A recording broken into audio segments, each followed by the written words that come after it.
Hi everyone, welcome to magnet brains Hindi medium, जहां पे आपको मिलती है बिल्कुल ही फ्री एंड क्वालिटी एजुकेशन।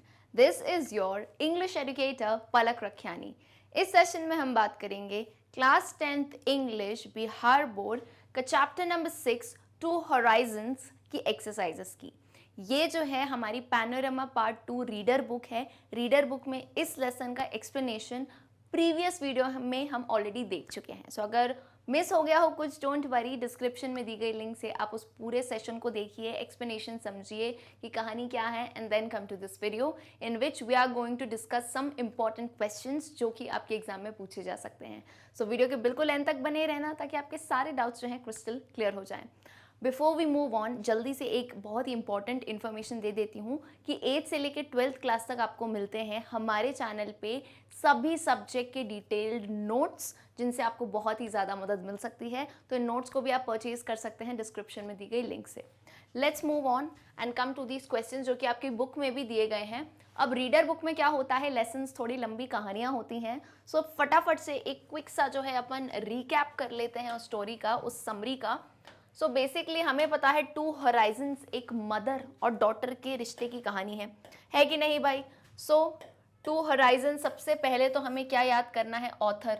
तो भाई ऑथर का नाम क्या है, बीना पानी मोहांती। सो बेसिकली ये अपनी इंडिया की ही कहानी है ना। इन्होंने ओरिजिनली ये जो पूरी कहानी है ओडिया में लिखी है, उड़ीसा की लैंग्वेज ओडिया होती है, उसे ट्रांसलेट किया गया है। बट देन अगेन ऑथर का नाम यही जाएगा, क्या रहेगा, बीना पानी मोहांती। आपको यही याद रखना है, क्लियर है।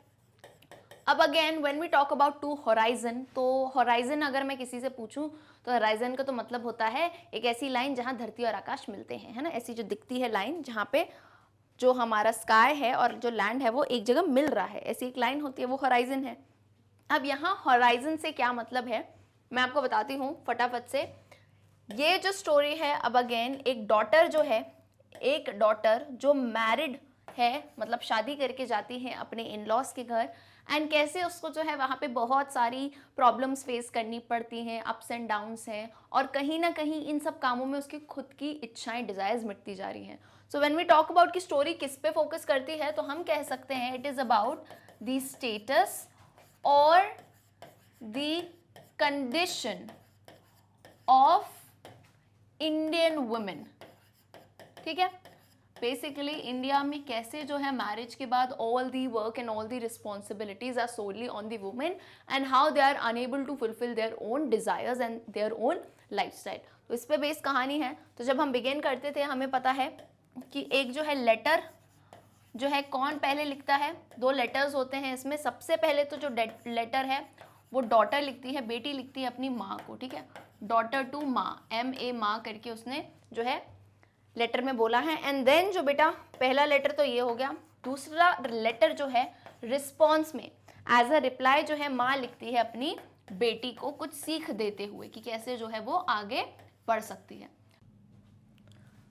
सो नाउ अगर ये हमने क्लियर कर दिया कि दो लेटर लिखे गए हैं, अब फटाफट से की पॉइंट्स को अपन जो है डिस्कस कर लेते हैं, जैसे कि आपको चीज़ें याद आ जाएंगी।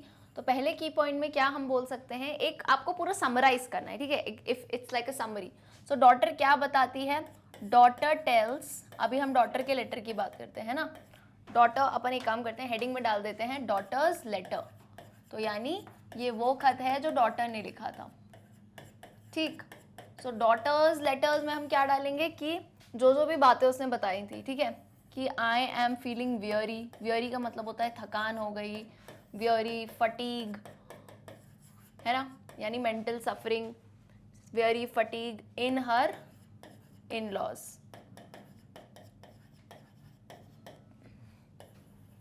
यानी डिफिकल्ट टू मैनेज लाइफ, किसके साथ भाई, life, and like life with husband, children, यानी बच्चों को भी देखना है भाई, बच्चे भी बड़ा परेशान करते हैं, ठीक है, एटसेट्रा। और क्या लग रहा है बेटी को, एक एम्प्टीनेस। एम्प्टीनेस बेसिकली क्या होता है, खालीपन। एम्प्टीनेस यानी कहीं भी उसको कोई एक्साइटमेंट नहीं रहा है, एम्प्टीनेस। और जो हम कह सकते हैं एम्प्टीनेस एंड डिससैटिस्फैक्शन कह सकते हैं, यानी संतुष्टि नहीं है उसे कहीं अपने जीवन से, सेटिस्फैक्शन। ठीक है, क्लियर है? यानी वो एक जो होता है ना अपन लाइफ में एक डिजायर या कुछ करने का जो जोश था वो सब जा चुका है अपने जो है काम करते करते, रिस्पॉन्सिबिलिटीज पूरी करते करते, तो उसको बर्डन फील होता है। ठीक, अब क्विकली से देख लेते हैं कि मम्मी जी ने जो है क्या रिप्लाई किया था। So then we will come to mother's letter. अब मदर का लेटर जो था ये एक रिस्पॉन्स था और एक सजेशन था, यानी अपनी बेटी को राह दिखाते हुए। ठीक, सो अगर हम इनके लेटर पे बात करें तो इन्होंने जो है एक्नॉलेज किया सबसे पहली बात तो जो उनकी बेटी ने कहा।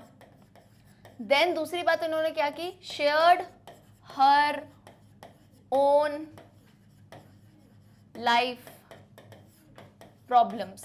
अब जो है पहले तो जब माँ थी, छोटी बच्ची थी जब उनकी, तब वो ये लाइफ प्रॉब्लम्स नहीं बताती, लेकिन अब जब उनकी बेटी को सेम सिचुएशन फेस करनी पड़ रही है, देन माँ ने बताया कि बेटा कैसे मैंने जो है अपनी लाइफ प्रॉब्लम्स को फेस किया।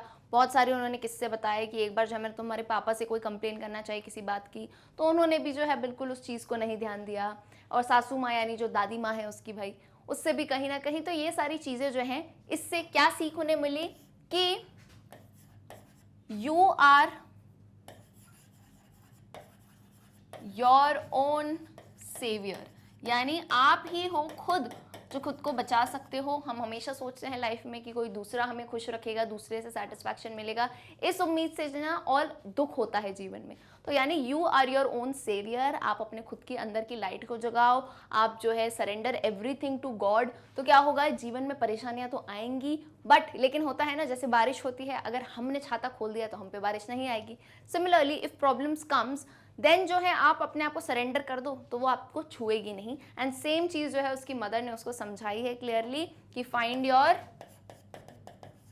योर ओन की। वहाँ पे उन्होंने कहा था ओन की, यानी अपने ताला, अपनी जो ताला है, अब यहाँ पे ताला क्या है, प्रॉब्लम है, तो अपने प्रॉब्लम की चाबी खुद ढूंढो, सेल्फ असेसमेंट करो। क्लियर है? तो इस टाइप से जो है लेटर एंड होता है, बहुत ही समराइज वे में बताया है, पूरा एक्सप्लेनेशन जरूर देखना है ना, because that is very important. Now let's quickly फटाफट come to these questions. Exercise के क्वेश्चन नंबर 1 कहता है point out the features of the two letters in terms of their format, language and tone. तो तभी मैंने आपको clearly explain किया क्योंकि अभी हमने बात की थी 2 लेटर्स की, राइट? 2 लेटर, यानी किसके 2 लेटर थे ये? पहला लेटर जो बेटी ने अपनी मदर को लिखा था एंड दूसरा जो मदर ने अपनी बेटी में लिखा था, बेटी को लिखा था।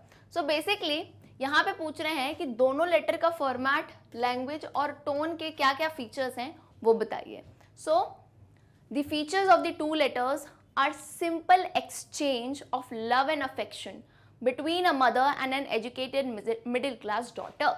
तो यानी ये किस टाइप का लेटर है? सिंपल एक्सचेंज है, लव एंड अफेक्शन, यानी माँ और बेटी के बीच की जो बातचीत है वो चल रही है, एक दूसरे को वो अपनी परेशानी बता रही हैं एंड माँ जो है उसको अपना सोल्यूशन देती है। The format of the language is conventional, यानी कोई बहुत मॉडर्न फॉर्मेट नहीं है। तो आप अगर मानो इंडिया में लेट 20th सेंचुरी के आसपास अगर माँ और बेटी खत लिख रही हैं तो बहुत ज़्यादा अलग इंग्लिश नहीं है, बहुत ही क्रिएटिव वर्ड्स नहीं है, बेसिक और कन्वेंशनल जो है सिंपल लैंग्वेज में। मान लो अगर अपन बात कर रहे हैं तो मम्मी से तो क्या ही फॉर्मेलिटी, इनफॉर्मल लेटर हैं ये दोनों।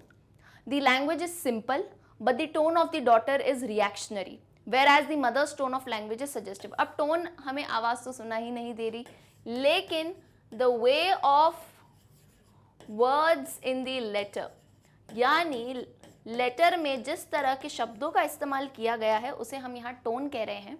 तो जब हम डॉटर यानी बेटी का लेटर पढ़ते हैं तो वो थोड़ा रिएक्शनरी दिखता है। रिएक्शनरी क्या होता है?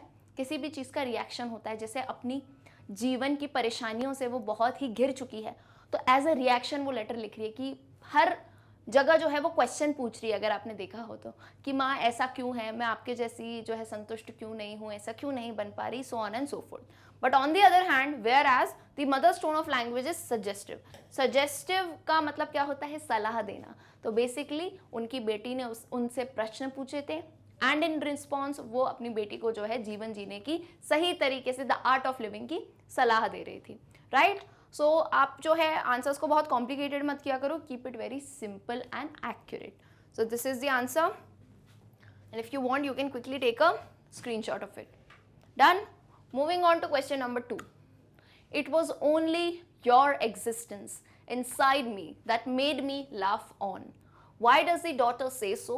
What does she mean by laugh on. तो ये लाइन्स जो आपके लेसन में से ली गई हैं, it was only your existence. ये लाइन बेटी कहती है अपनी माँ को, सिर्फ आपका एग्जिस्टेंस यानी आपकी जो प्रेजेंस है मेरे अंदर मुझे जो है खुश रखती थी।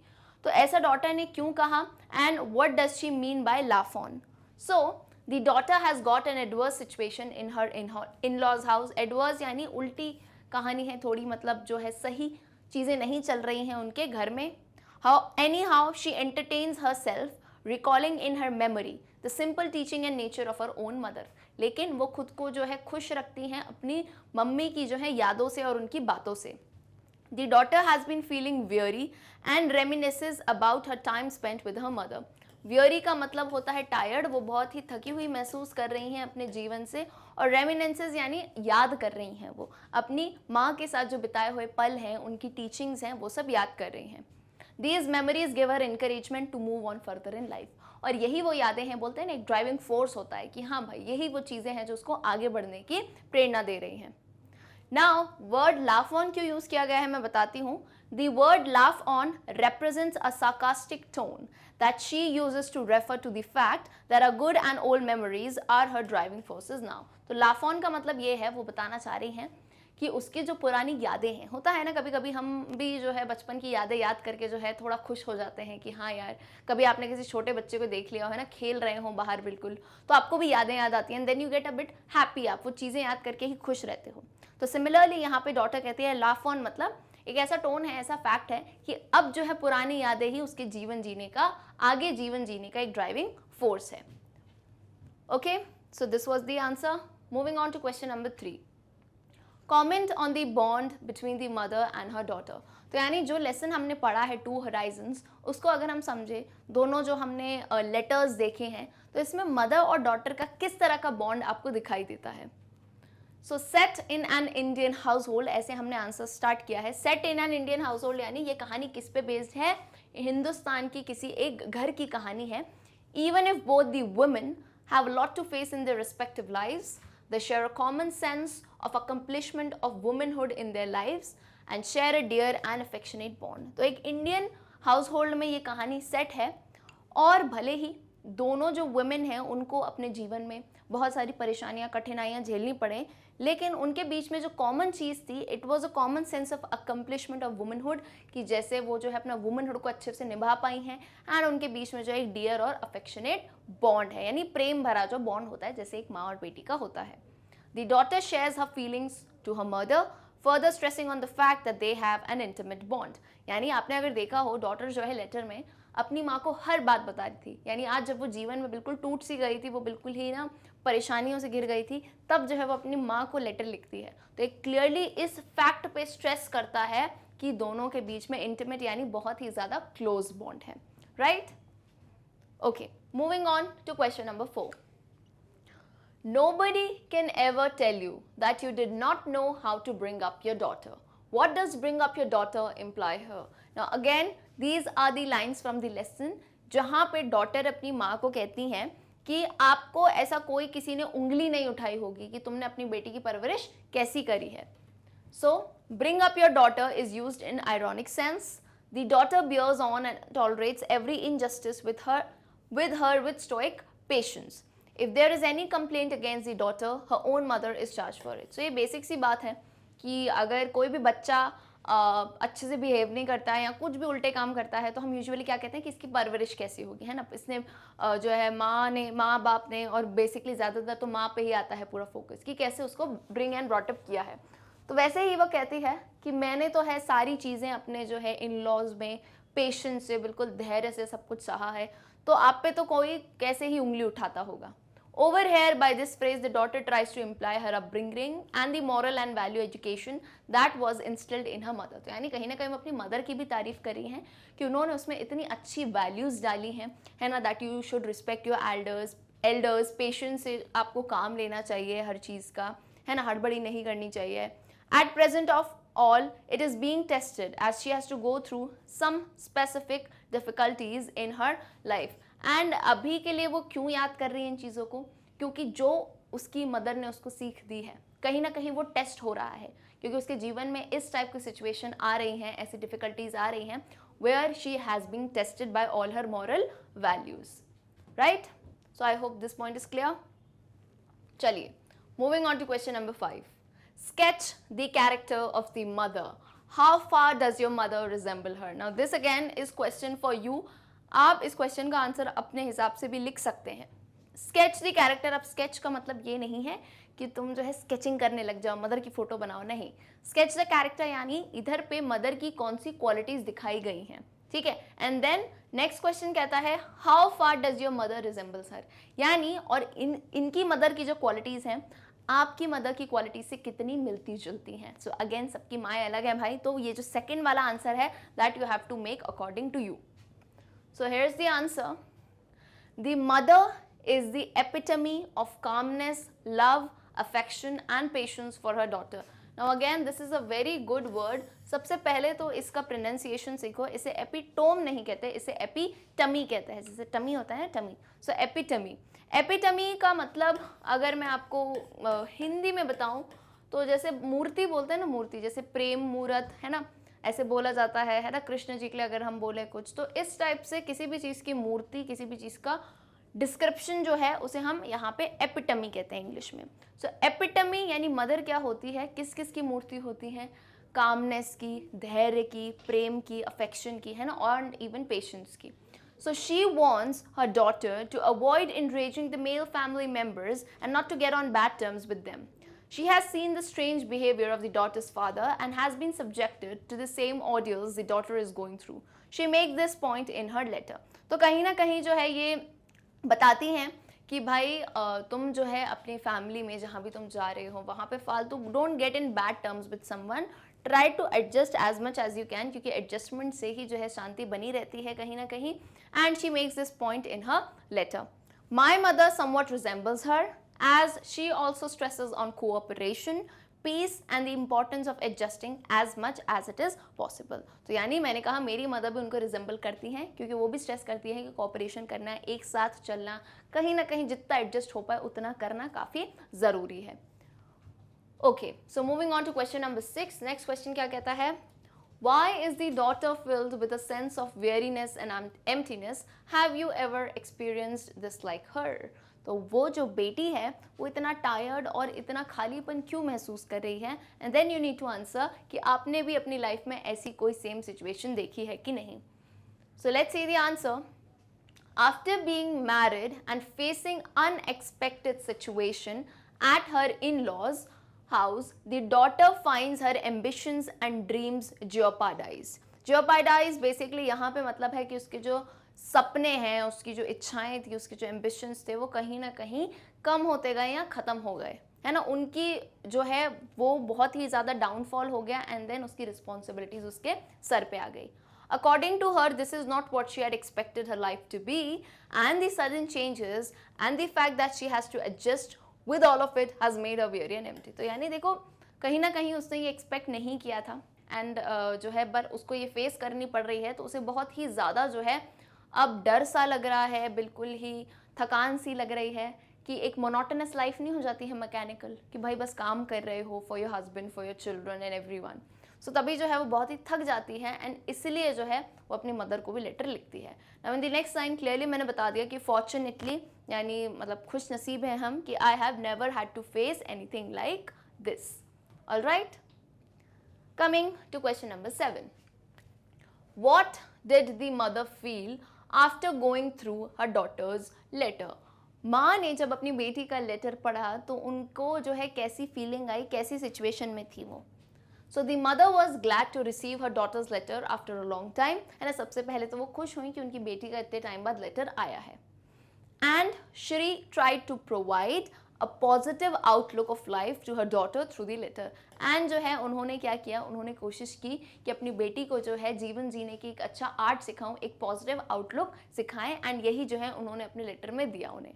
She also conveyed that she believed in her daughter and that she can touch great heights in life, even if situations seem difficult at the moment.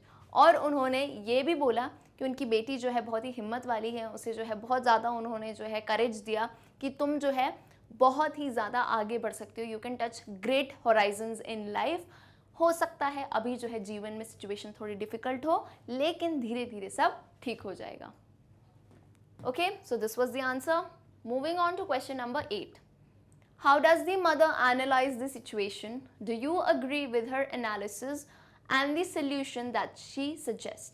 तो क्वेश्चन पूछता है कि जैसे ही माँ ने अपनी बेटी का लेटर खोल के पढ़ा तो एकदम से उन्हें जो है बहुत ही ज़्यादा जो है झटका भी लगा कि भाई कितनी सारी चीज़ें उसने ऐसी लिख दी हैं। तो अब तुम्हें बताना है कि उसकी माँ ने जो है इस पूरी सिचुएशन को कैसे एनालाइज किया, है ना, एंड क्या तुम्हें लगता है उनका एनालिसिस और जो उन्होंने सोल्यूशन दिया अपनी बेटी को वो सही है या गलत। सो here is the wonderful answer for that. The mother analyses the situation very carefully, यानी बहुत ध्यान से उन्होंने सिचुएशन को देखा। She examines the situation with utmost care, and even though she understands all of which her daughter is going through at her in-laws, she still asks her daughter to keep patience and not to give up. तो यानी उन्होंने जो है situation को अच्छे से देखा and इतना सब होते हुए भी उन्होंने अपने मॉरल वैल्यूज़ नहीं छोड़े। उन्होंने उसे कहा धैर्य रखो, सब्र रखो, है ना, लड़ाई या झगड़ा करने से वैसे भी एंड तक कोई रिजल्ट नहीं आता है, ठीक है। तो उसे बोला थोड़ा तुम एडजस्ट करो, धीरे धीरे सब ठीक हो जाएगा। एंड एक और बात उन्होंने कही थी, find the light with in your self, है ना, खुद को खुश रखने के तरीके तुम सीख लो। सो नेक्स्ट जो है पैराग्राफ में मैंने दूसरे क्वेश्चन का आंसर दिया है, yes I agree with her solution as she says that a sense of completeness or satisfaction cannot be bought or gifted to someone. It is the light within which can guide us to contentment. तो ये बहुत ही अच्छी line क्योंकि उन्होंने कही थी कि संतुष्टि जो है हमें जो ऐसा लगता है पूरा हम हो जाएंगे, सब कुछ सही हो जाएगा, वो कोई तुमको खरीद के नहीं दे सकता, है ना। जैसे हम मार्केट में जाए और बोले कि भाई 2 किलो जो है संतुष्टि दे दो, मुझे जीवन में संतुष्ट होना है, तो ऐसा तो मिलेगा नहीं। तो या फिर कोई तुम्हें गिफ्ट भी नहीं कर सकता, तुम किसी और से एक्सपेक्ट करो। तो it is the light with in one self, है ना, खुद के अंदर की ही जो है हमें जगानी है, एक बोलते हैं ना जोश जगाना है, जिससे हम खुद को हमेशा हैप्पी रख सकते हैं। But many a times a women silence, तो इसमें ना इस पैराग्राफ में मैंने दोनों पॉइंट्स को कवर किया है कि जो मम्मी ने कहा उनकी वो भी ठीक था, लेकिन but many a times a woman's silence is often taken as her weakness and that there is need for her to protest against injustice that happens in the name of tradition and cultures. तो ये बात भी सही है and कभी कभार क्या होता है वुमेन का जो साइलेंस है कि शांति से वो सब सह रही है तो उसे वीक यानी कमज़ोर समझ लिया जाता है। तो इसलिए कुछ कुछ जगहों पे ज़रूरत होती है कि उस चीज़ को हम प्रोटेस्ट करें। अब प्रोटेस्ट का मतलब ये नहीं है कि तलवारें लेके निकलना, इसके बहुत सारे तरीके होते हैं कि शांति से भी हम उस बात को बता सकते हैं। तो ऐसा अगर कोई भी इनजस्टिस होता है तो उसके खिलाफ भी हमें ज़रूर आवाज़ उठानी चाहिए, यानी ट्रेडिशन के नाम पे, कल्चर के नाम पे जो इनजस्टिस होता है उसके लिए हमें ज़रूर आवाज़ उठानी चाहिए। So it is kind of a balanced answer. तो लिटरेचर में कभी भी आपको ऐसे क्वेश्चंस आए तो कोशिश क्या करो कि अपने आंसर को थोड़ा बैलेंस करके दो। Okay, moving on to the next and last question, that is question number 9. What picture of the status of women in the family is represented in two horizons? Do you find any trace of generation gap in the approach to life shown by the mother and her daughter? तो question ये पूछता है कि आपको 2 horizon से कैसी एक बोलते हैं ना इंडियन फैमिली की वुमेन की क्या सिचुएशन देखने को मिली, एंड दूसरी चीज़ कहीं भी पढ़ते हुए तुम्हें ऐसा लगा कि माँ और बेटी के बीच में कहीं ना कहीं एक जनरेशन गैप है, क्योंकि वही चीज़ जो है मम्मी कह रही है पेशेंस से फेस करो, लेकिन बेटी जो है अभी बेचैन हो रही है। So let's see the answer. The status of women over here is shown as that of a homemaker who is supposed to be understanding, adjusting and should be able to adjust to the needs of the members of the house. So यानी यहाँ पे women का status कैसे दिया है, home maker, यानी एक जो है ना घरेलू अगर हम कह सकते हैं वुमेन हो जो कि समझदार हो, चीज़ों में एडजस्टिंग हो एंड हर फैमिली मेम्बर की नीड्स को शी कैन जो है फुलफिल कर सकें। Then next, there are 2 prime instances of generation gap between the daughter and the mother. बेटा इंस्टेंसेस का मतलब होता है एग्जाम्पल, और प्राइम यानी बोल सकते हैं हम यहाँ पे मेन। तो हमें ऐसा मेन एग्जाम्पल करके दिखा है कि मदर और बेटी के बीच में जहाँ हमें जनरेशन गैप दिखा in this story.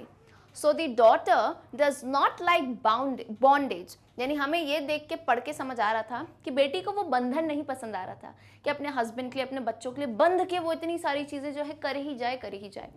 But the mother teaches her to bear everything with patience and right understanding. लेकिन माँ जो है उसे सलाह देती हैं कि सब कुछ जो है पेशेंस से देखो और एक राइट अंडरस्टैंडिंग करके एडजस्ट करके चलो। तो यहाँ पे एक पॉइंट था जहाँ हमें थोड़ा सा जनरेशन गैप दिखा। वाई? बिकॉज मदर जो है थोड़ी पहले के टाइम की थी, तो इन दैट टाइम जब 20th सेंचुरी में, अगर हम कहें मिड 20th या लास्ट 20th सेंचुरी में, तो ये एक सिचुएशन थी जहाँ पे वुमेन जो है एजुकेटेड नहीं थी। लेकिन द कमिंग जनरेशन, जैसे इनकी जो बेटी है वो एजुकेटेड थी, तो वो जो है ना बीच वाली सिचुएशन थी, क्योंकि सोसाइटी ने ये पूरा एक्सेप्ट नहीं किया था कि women should be educated, they should work, they food like वो अपने काम करें, अपने लिए कुछ करें। सो तभी ये हल्का सा एक कन्फ्लिक्टिंग पार्ट है जहाँ जनरेशन गैप हमें देखने को मिला। I hope it is clear. All right. So with this, we end the exercises of Two Horizons. Hopefully आप सभी के डाउट क्लियर हो गए होंगे, एंड डाउट्स क्लियर होते हैं do tell me in the comment section. Video को like और शेयर करना बिल्कुल ना भूलें दोस्तों के साथ। भाई फिर से बता देती हूँ कि मैग्नेट ब्रेन्स पे आपको मिलते हैं दोनों ही मीडियम्स पे चैनल हमारे, English medium and Hindi medium.